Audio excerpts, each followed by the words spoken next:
அனைவருக்கும் வணக்கம். இன்று நாம் வாசிக்க இருப்பது நினைவு அலைகள். நெத்து சுந்தர வடிவேலு அவர்கள் எழுதிய சுயசரிதை நூல் அத்தியாயம் 35 தொடர்ச்சி. செங்கற்பட்டு சுயமரியாதை மாநாட்டின் மூளை நாடி நரம்பு எல்லாம் பெரியார் ஈவே ராமசாமி ஆவார். அவருடைய இயக்கத்தின் உயிர் துடிப்புகளான மாயூரம் எஸ் ராமநாதன், மாயூரம் நடராசன், குத்தூசி குருசாமி, பட்டுக்கோட்டை அழகிரிசாமி, எஸ்.வி. லிங்கம், பூவாளூர் பொன்னம்பலனார், சாமி சிதம்பரனார் ஆகியோர் மாநாட்டில் கலந்து கொண்டனர். ஏத்தாப்பூர் ஏ.எஸ். அருணாச்சலம், சோ. முருகப்பா, கோவை சி.ஏ. ஐயாமுத்து, நாகை என்.பி. காளியப்பன், சம. சி. பரமசிவம், கோவை ஏ.ஆர். சிவானந்தம், அருப்புக்கோட்டை கருப்பையா, சித்தக்காடு ராமையா, திருமதி மூவலூர் ராமாமிர்தம்மாள் ஆகியோரும் சுயமரியாதை மாநாட்டில் பங்கு கொண்டார்கள். நீதிக்கட்சி தலைவர்களான திருவாளர்கள் ஏ. ராமசாமி முதலியார், என்.ஆர். சாமியப்ப முதலியார், ஏ.டி. பன்னீர்செல்வம், பி.டி. ராஜன், ஜே.எஸ். கண்ணப்பர் முதலானோர் ஆர்வத்தோடு கலந்து கொண்டார்கள். அந்த மாநாட்டின் கருத்து அறிவிக்கு அழைத்து போவதற்கு முன் அதன் அமைப்பை பற்றிய சில விவரங்களை கூற விரும்புகிறேன். அம்மாநாட்டில் கலந்து கொண்ட பெரியோர்களில் பலர் சென்னையிலிருந்து சென்றார்கள். நெடுஞ்சாலை வழியாக சென்றோர் ஆயிரக்கணக்கில். அப்போது சென்னை கன்னியாகுமரி நெடுஞ்சாலை இப்போது இருப்பதை காட்டிலும் பசுமை அடர்ந்ததாக இருந்தது.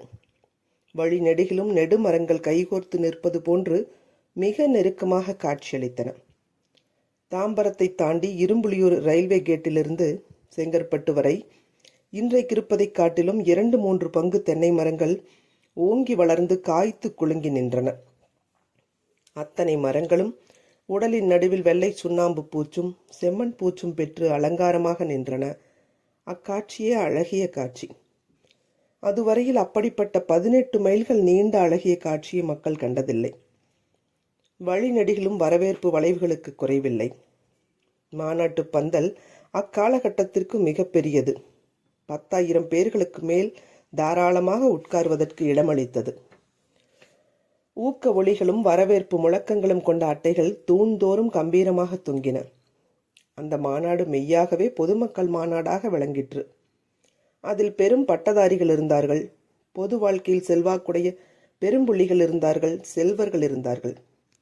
ஆனால் பொதுமக்களே, செல்வங்காணாத பெருமக்களே, பள்ளிப்படிப்பையும் முழுமையாக பெறாத நாட்டு மக்களே, சொக்காய் போட்டு பழகாத மக்களே ஏராளம் ஏராளம். தமிழ்நாட்டு மூலை முடுக்குகளில் இருந்து ஆர்வத்துடன் குழுமிய அவர்கள் தமிழக வரலாற்றின் திருப்பு முனையை, புது திசையை முடிவு செய்தார்கள். ஆங்கிலேயனும் பொறாமைப்படும் அளவு ஆங்கிலத்தில் அபாரமான நாவன்மை படைத்த ஏ. ராமசாமி முதலியார் போன்றோரின் சில ஆங்கில பேச்சுகளையும் கேட்டோம். எண்ணற்ற உள்ள குமுறல்களை, உண்மை உணர்வின் வெடிப்புகளை, எரிமலைகளை தாய் தமிழ் பேச்சுகளின் வழியாக கேட்டோம். அவற்றை கேட்டபின் என்ன முடிவுக்கு வந்தோம்? ஒரு முடிவை அல்ல, 34 முடிவுகளை மேற்கொண்டோம். அம்முடிவுகளில் சில போர் முழக்கங்களாக ஒலித்தன. இன்றும் கணீரென்று ஒலித்துக் கொண்டிருக்கின்றன.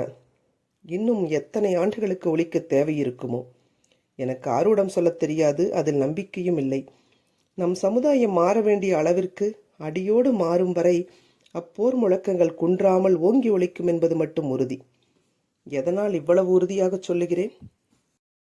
1978ஆம் ஆண்டு செப்டம்பர் 17, 18ஆம் நாள்கள் ஈரோட்டில் நடந்த நிகழ்ச்சிகள் பழைய உணர்வுகள் பட்டு போகவில்லை. தன்மான இயக்கம் எந்தெந்த தீமைகளை ஒழிக்க நினைத்து தோன்றியதோ அவை இன்றும் வெவ்வேறு நிலை உயிர்ப்போடு இருக்கின்றன. ஆனால் அவற்றை வேரடி மண்ணோடு களைந்து எடுத்த பிறகே செங்கற்பட்டில் தொடங்கிய மக்கள் போர் முழக்கங்கள் நிற்கும் என்பதை காட்டின. அந்த அறப்போர் முழக்கங்கள் வாழையடி வாழையாக தொடர்வதை நேருக்கு நேர் கண்டேன். அந்நிகழ்ச்சிகள் என்ன? தந்தை பெரியார் ஈவே ராமசாமியின் 100ஆண்டு பிறந்த நாள் விழா நிகழ்ச்சிகள் 2 நாள்களும் காலை முதல் நள்ளிரவு வரை நிகழ்ச்சிகளை அடுத்த நிகழ்ச்சி என்று தொடர்ந்தன. அவை வெறும் திருவிழா நிகழ்ச்சிகளா? இல்லவே இல்லை. நம் எதிர்கால வரலாற்றை உருவாக்கும் அடிப்படை. தந்தை பெரியார் ஈவே ராமசாமியின் 100ஆண்டு விழா தனிச்சிறப்புடையதாகும். அரசே இத்தகைய விழாவிடுத்தல் அருமை. ஓராண்டு முழுவதும் விழாவிடுத்தல் அதனினும் அருமை. மாநிலம் முழுவதும் விழாவெடுப்பது தனிச்சிறப்பாகும். இவ்விழா நல்விழா, தொண்டிற்கு நன்றி சொல்லும் நல்விழா. 60 ஆண்டு காலம் நலிந்தோர்க்கும் தாழ்ந்தோர்க்கும் புரிந்த புரட்சி தொண்டிற்கு எடுக்கும் பெருவிழா. உலகப் பெரியாருக்கு இத்தகைய பெருவிழா எடுத்து முதலமைச்சர் மக்கள் திலகம் எம்.ஜி.ஆர். தமிழர் நெஞ்சங்களில் இடம்பெற்றுள்ளார். மாநாடுகள், பெருங்கூட்டங்கள், பிறந்த நாள்கள் ஆகியவற்றை நான் காணாதவன் அல்லன். 50 ஆண்டுகளாக கண்டு வருபவன். இவற்றில் பெரியனவற்றையும் சிறியனவற்றையும் கண்டறியும் வாய்ப்புகளை நிறைய பெற்றவன். அன்று செங்கல்பட்டில் 10,000 பேர்கள் மாநில முதல் சுயமரியாதை மாநாட்டில் உற்சாகத்துடன் கூடியது மிகப்பெரிய கூட்டம். இப்போது 100ஆண்டு விழாவில் ஈரோட்டில் கூடியவர்கள் சில நூறாயிரவர்கள். இத்தனை பெரிய கூட்டம் எதற்கு கூடினார்கள்? நன்றி காட்ட. இவர்கள் அனைவரும் தன்மான இயக்கத்தவர்களா? இல்லை. அதிலிருந்து கிளைத்த அஇஅதிமுகவை சேர்ந்தவர்களா? அவர்களும் ஏராளமாக இருந்தார்கள். முந்தி கிளைத்த திமுகவினரும் இருந்தார்கள். இவர்கள் ஒட்டுமொத்தத்தை விட பொதுமக்கள் தொகையே மிக பெரிது. எத்தனை திருநீற்று பூச்சுக்காரர்கள், எத்தனை நாமம் அணிந்தவர்கள், எத்தனை சமய பற்றாளர்கள், அத்தனை பக்தர்களும் மணிக்கணக்காக இருந்து சிறப்பிப்பானேன்.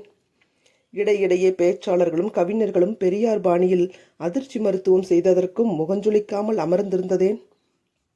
நன்றி பெருக்கே அவர்களை குழுமச் செய்தது. அதுவே அவர்களை நெடுநேரம் கேட்கச் செய்தது.